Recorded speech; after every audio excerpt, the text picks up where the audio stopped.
Doctor.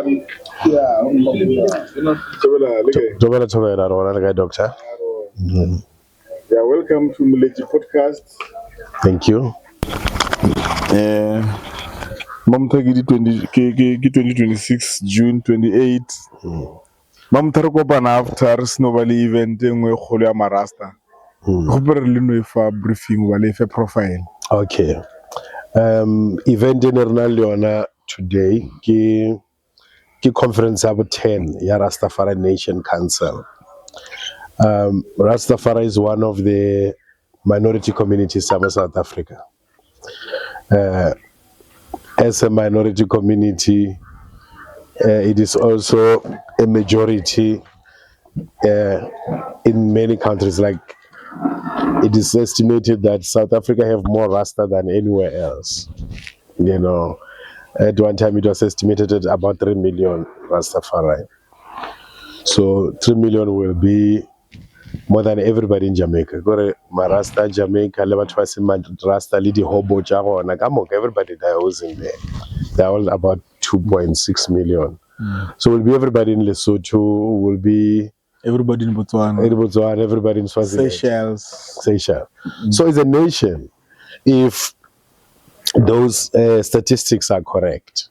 Because it's not only limited to people with dreadlocks. There are a lot of Rastas who don't grow dreadlocks. Or there are a lot of people who don't have dreadlocks, but who identify with Rastafari movement, consciousness, and all of that, you know. So yeah, so Rastafari Nation Council is a council of the nation of Rasta in South Africa. It represents about 33 Rastafari organizations and 7 churches, or what we call the 7 orders of the Church of Rastafari. So it's the biggest council in the country. And so this was the 10th conference. The first one started in 2022 when we put this council, started putting it together through a process of history. First, it was introduced as Rastafari National Council, not Rastafari Nation Council. Now, as Rastafari National Council, it used to be a council that is dominated by one group of Rastafari, which is the Nyabingi. But it was aimed to represent everybody. From 1997 to 2004, after 4 years, they transformed it to Nyabingi National Council because it was always dominated by the members of the Nyabingi. But then, in between that, there was always a unity efforts, you know, Rastafari National Council for Unity in 2006. They met with mandates that was coming from Jamaica. And then 2012 CRL Commission, one of the commissioners of CRL was here, Advocate Rasipo Mandula.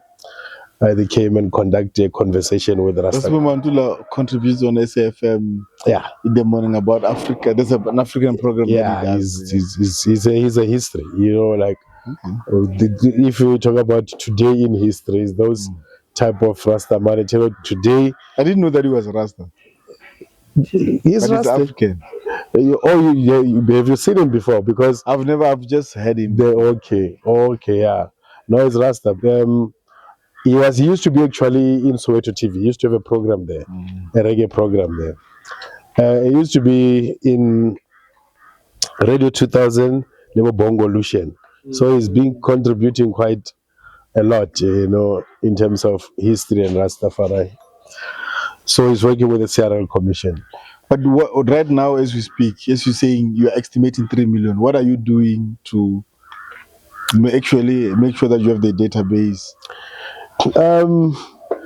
It's difficult to have a database of Rastafari because it's self-definition. Who feels it knows it, you know. We represent organized structures. Just yesterday, our secretary was just making a point that, do you know that unorganized Rastas are more than organized Rastas? Like, you can see it in Kopolokwane. But your program must be, one of them must be to make sure that the unorganized, they become organized. Organized, yes. No, they consciously are unorganized. Oh, it's a choice for them. It's a choice for them. Oh, okay. Someone will tell that, no, I don't belong. Because organized structures literally the rules. And some literally the rules are different, and some they feel like, oh, they can't associate with this type of rules, or literally certain formalities that some are not really for that. People are brought into Rastafari by many reasons. Ganja. So anything else outside of Udula Latuba. But what is your belief as Rastafarians? Like, how do I differentiate you guys from Christians and Africans, like everyone else, in terms of because I want to believe that the difference is that Rastafari say God is black. But I want to believe that Rastafarian is also a religion. It's a religion. It's not a spiritual movement. No, it's a religious movement, but it insists that it's a spiritual movement. Okay. And it refuses to say it's a religion. And this is what I say all along. I'll be saying like this is a movement. This is a movement, but it's got a religious characteristics.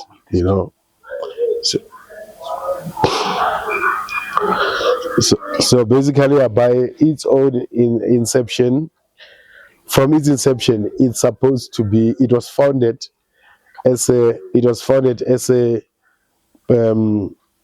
revolutionary movement, revolting against colonialism and slavery, because mostly in Jamaica, of course, because it was by descendants of former slaves, and who were just probably less than 100 years out of slavery. Slavery ended in 1861, and Rastafari was formed in 1930 in Jamaica by people who were not allowed to beat even a drum. People who the only book they were allowed to read was the Bible. So that is why you get a strong Bible. Even retracted Bible, it didn't have everything. Yeah. I mean, there used to be even a slave Bible. They call it slave Bible. That Bible that have verses like slave, obey your master, and all of that. So there was slave Bible. So the Bible is not Bible. Like people will just say the Bible is one. It's not one. It's never been one. It's different versions, all of that, you see. And, the Gideonites, Bible Society, and so forth. And they also serve different agendas. From the first Bible that was put together, it was all about to serve a particular agenda. Then was the agenda of the empire, the Roman Empire, So, as I always make a point that you must always remember that Rome colonized Europe, Europe colonized the world. Now, Rome colonialism was carried onto the world through Europe. So the European missionaries, they came up with Rome converted Europe to Christianity. But the biggest sort of theme for colonization was religion. Yes, it was religion. Religion, it supports colonialism. The idea of religion is the biggest tool in a way they've used it. The religion itself is colonialism. It carries with it even the stories it tells is colonial stories, colonial conquest. Like here you have the children of Israel. They go into other people's countries to go and conquer those countries. Like the story of Exodus is about a warlord system, or a warrior system, or a warlike, a war culture with God on its side, or its God in the center of it. Because that's what Israel was doing.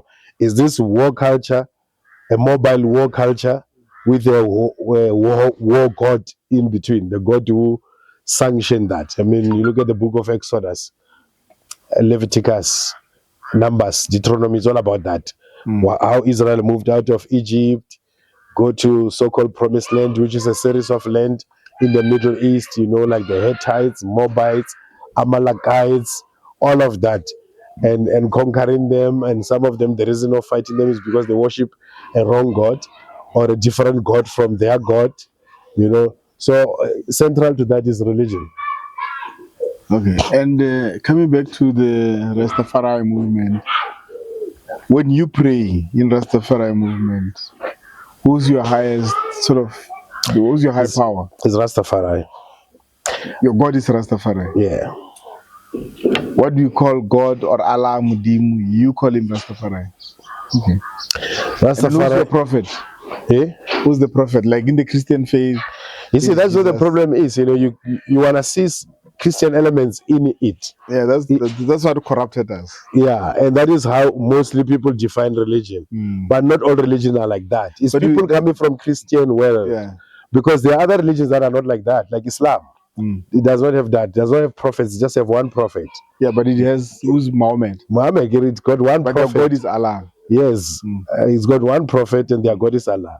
But Christianity's got many prophets that are from the Judah period. Again, then you got other religion altogether that have no prophets, like Buddhism. You know, Krishna. Buddhism, they are the ones who are worshipping cows. Hindus. Oh, Hindus. Yeah. Okay. You see. Oh, Buddhist is the Israelites. No. It's Indians. Oh, the Indians. The Indians. So India has many religions. Yeah. How many religions do they have in India?